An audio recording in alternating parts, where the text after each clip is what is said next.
Anna Nix is a young girl who lives with her mother and stepfather. One day she was practicing music when her stepfather entered the room and tried to rape her. He throws her on the bed, but in self-defense, she accidentally kills him. She is scared, crying in her room. Later, police arrive, and she is taken to the police station. A case begins where her mother blames him for taking his husband's side. She tells the truth, but no one is interested in listening. She is sentenced to 4 to 9 years and sent to juvenile jail along with other girls in a police van.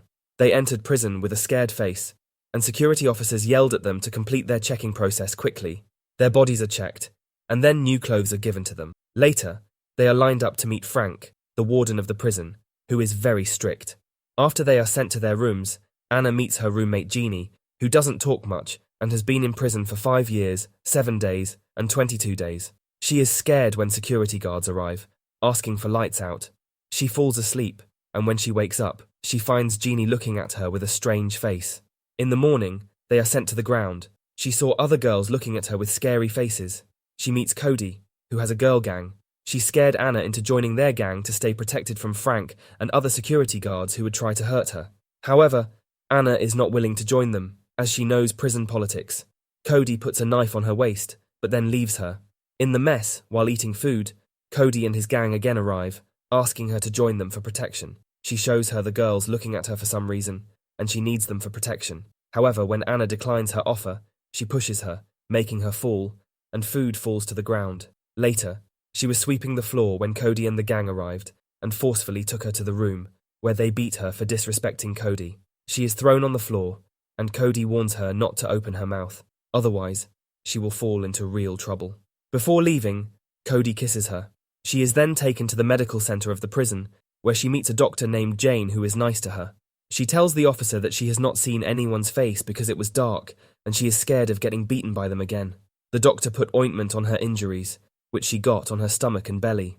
She gives her advice to share everything with Frank. She visits Frank in his office, asking for her wish to live on her own. However, she tells her that they have 214 meanest and nastiest girls in all of California. He opens her file, getting impressed that she got straight A's and B's in her studies. She plays cello. He tells her he can help her if she helps him by giving him some alone time together. She again feels bad and leaves.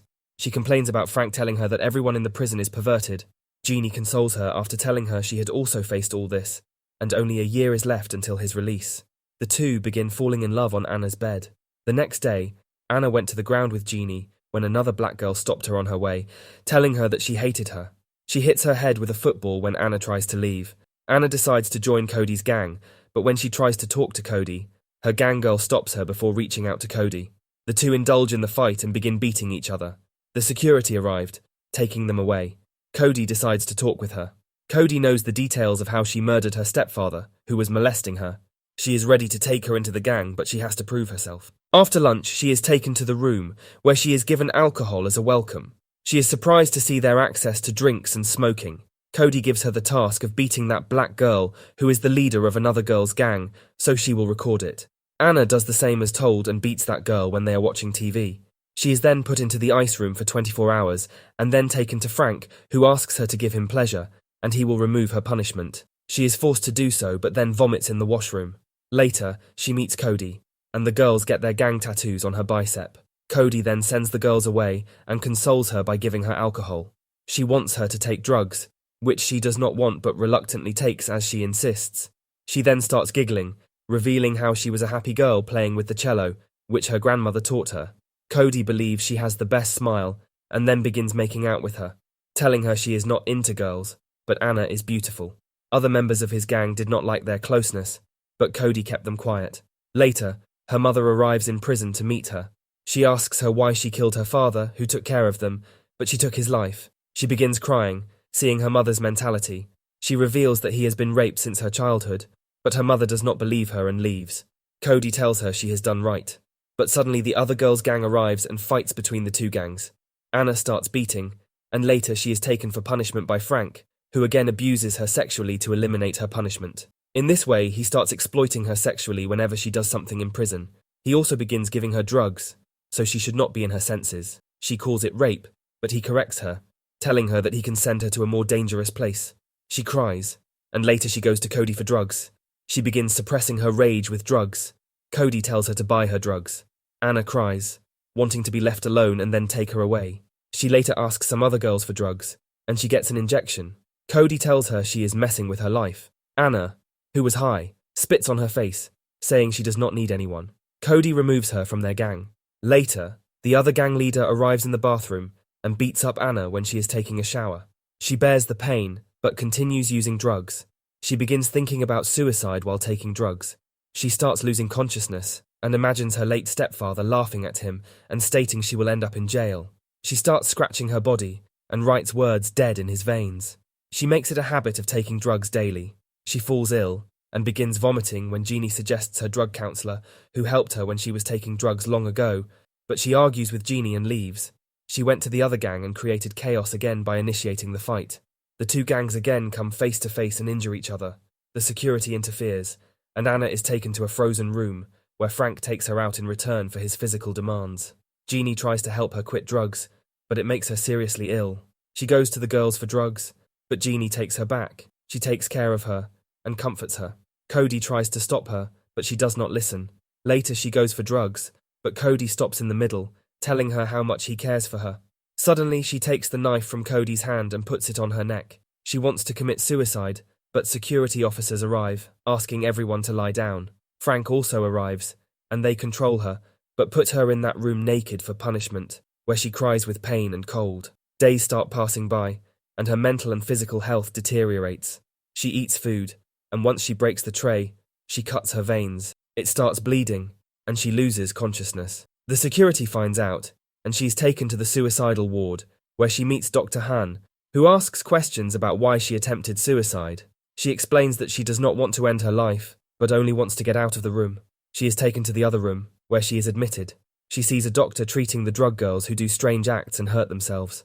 At night, another girl admitted to her room begins screaming, and Anna calls the doctor, but she dies, which scares Anna, and she decides to meet her mother. However, when she meets her mother, she begins crying and asking for help. Her mother informs her about the situation outside and decides to help her get out. She informs her she will talk to the lawyer or judge, and they will live a happy life after. She was still in the hospital where the doctor was taking care of her. She visits Frank, who calls her and finds her health good. She saw girls dying and crying for drugs, so she decided to stay away from them. She asks Frank if he can exploit her but keep drugs away from her, and Frank agrees to it, revealing he always liked her more than any other girls he used. She is different, and that is the only way she can live happily here. She is doing well and is sent back to her room, where she was Jeannie.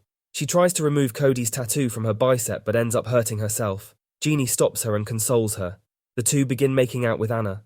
At lunch, Cody's gang stares at her when she is eating her lunch. They begin throwing waste at her. She is scared and leaves. At night, she was mopping the floor when a security lady took her to the room where Frank was waiting for her with a cello. He wants her to practice to get ready for the talent show. She starts playing it, and she feels good. Later, she receives a letter saying that she will be dead. At night, when she was on the way to her room, Cody's gang held her. Cody scratches her face after finding out she removed their gang tattoo.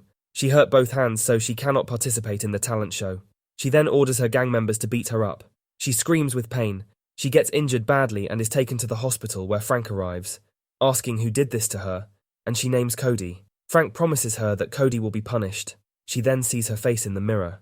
She goes to see Dr. Jane in her room and reveals that Frank is abusing her, but nobody has ever believed her. Jane tells her she will take Frank down with the help of her sister's husband, who works for the governor. Meanwhile, Frank was watching it on a CCTV camera. Frank sends girls to beat Dr. Jane. Dr. Jane visits Frank, telling him she knows the truth, and Frank puts all the blame on Anna.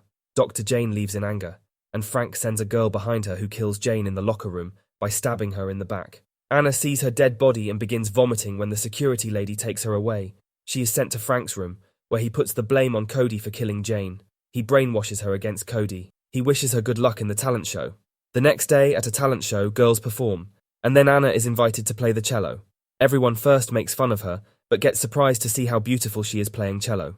After the talent show, Frank meets her alone on the stage, telling her he has arranged a hearing for her next month. But before she has to submit herself completely to him, she does it. Later, Jeannie tries to tell her that Frank is not a good person. He must be lying to her just to abuse her. Cody's gang again tries to mess with her when she offers Cody to join hands in bringing down Frank. She receives the hearing date, and before she goes to satisfy Frank for the last time, She brings Cody's camera along with her and records everything. At the hearing, Frank betrays her, telling the other 3 judges that she is not performing well and needs more time in prison. She shows Frank the tape recording to the judges, and he is taken into custody. Judges appreciate her brave move and apologize for what happened to her. On the basis of her bravery, she is freed. She gets out of prison. Cody and Jeannie were upset, as they were going to miss her. She meets her mother, and sometimes later she was performing on stage, playing her cello.